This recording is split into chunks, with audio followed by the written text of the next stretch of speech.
Hello दोस्तों आज की इस वीडियो में हम बात करेंगे एक ऐसे शख्स के हौसले की जो दृष्टिहीन होने के बाद भी आज उसने लगभग 500 करोड़ रुपए से भी ज़्यादा की कंपनी खड़ी कर दी।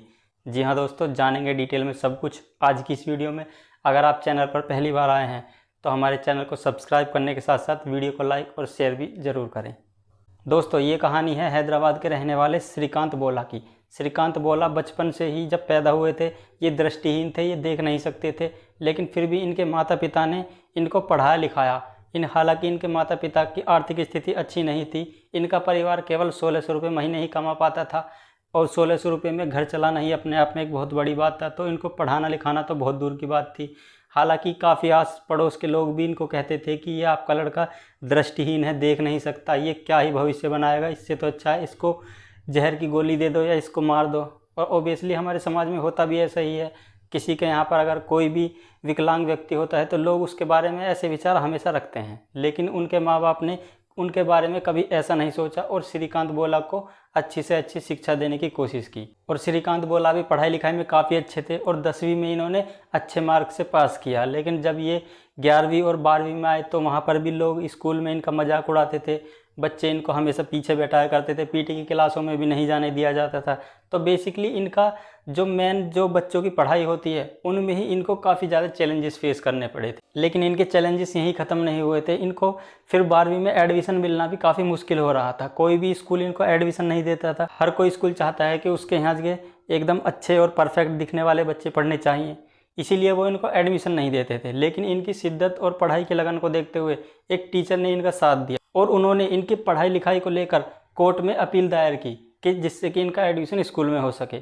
हालांकि उसमें 6 महीने लगे, लेकिन इनकी जीत हुई और कोर्ट ने ये फैसला दिया कि ये स्कूल इनका एडमिशन लेगा। लेकिन उसमें 6 महीने का वक्त गुजर चुका था, अब इम्तिहान सिर पर थे। इन्होंने कड़ी मेहनत की और कड़ी मेहनत करने के बावजूद भी इन्होंने 12वीं क्लास में 98% मार्क लाकर अपने स्कूल और अपने माँ बाप का नाम रोशन किया।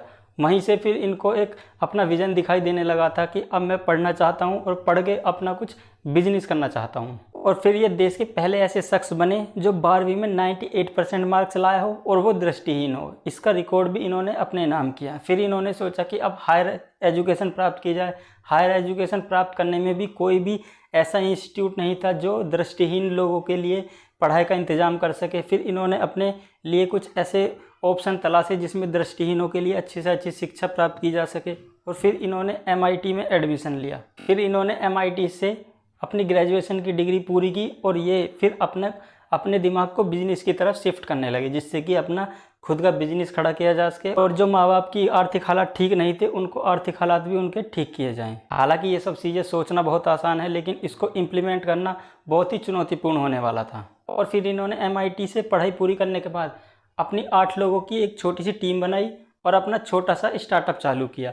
इस स्टार्टअप में ये बेसिकली कंज्यूमर फूड्स जो होते हैं उनको पैकेजिंग के लिए सामान उपलब्ध कराया करते थे और इनकी छोटी सी टीम थी जो ये मिलजुल कर सारा काम किया करते थे और जिसको इन्होंने सन 2012 में शुरू किया। और शुरू करने के बाद ही इन्होंने अपने आसपास के लोगों को इससे जोड़ना शुरू किया। और इसमें कुछ ऐसे भी थे जो दृष्टिहीन थे या जो विकलांग थे, उनको भी इन्होंने काम देने का फैसला किया। और जो इन्होंने कर्मचारी रखे थे उनमें लगभग 50 से 60% कर्मचारी ऐसे थे जो पूरी तरह से डिसेबल्ड थे और काम करके कमा रहे थे। और फिर इनका कारोबार धीरे धीरे चलने लगा। चलने के बाद फिर इनको फंडिंग की प्रॉब्लम आने लगी, क्योंकि जैसे ही इनका व्यापार बढ़ने लगा फंडिंग की काफ़ी प्रॉब्लम इनको फेस करनी पड़ी। लेकिन फिर श्रीकांत बोला ने जैसे तैसे फंडिंग का इंतजाम भी किया। कुछ निजी कंपनियों से इन्होंने बातचीत की, उनसे फ़ंड उठाया और कुछ बैंकों से लोन लेकर फ़ंड उठाया और अपनी कंपनी को ग्रो करने लगे। लेकिन इनकी मेहनत को देखने के बाद और भी बड़े बड़े जो लोग थे वो इनकी कंपनी को फंडिंग करने के लिए इंटरेस्टेड हो गए और उनमें सबसे बड़ा नाम है रतन टाटा का। और श्रीकांत बोला कि कंपनी में रतन टाटा ही नहीं बल्कि रेड्डी लैबोरेटरीज़ के डॉक्टर सतीश रेड्डी और पीपल कैपिटल के निराजू सहित और भी काफ़ी बड़े बड़े लोग इनकी कंपनी में इन्वेस्ट करते गए, जिससे कि इनकी कंपनी और भी ज़्यादा ग्रो करती गई। और आज श्रीकांत बोला कि बोलैंड इंडस्ट्रीज के manufacturing unit Karnataka, Telangana, south के और भी कई राज्यों में हैं, जहां पर ये प्राकृतिक पत्तियों और गले सड़े बेकार के कागज़ से पैकेजिंग मटेरियल का निर्माण करते हैं, जिससे पर्यावरण को भी नुकसान होने से बचता है और इनका बिजनेस भी अच्छा खासा ग्रो करता जा रहा है।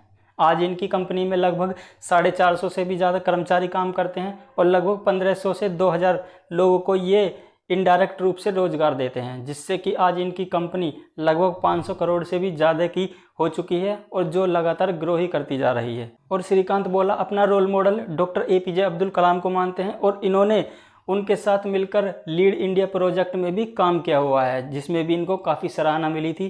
तो दोस्तों, आज की वीडियो कैसी लगी अपनी राय कमेंट में ज़रूर दें और वीडियो को यहाँ तक देखने के लिए आपका बहुत बहुत धन्यवाद।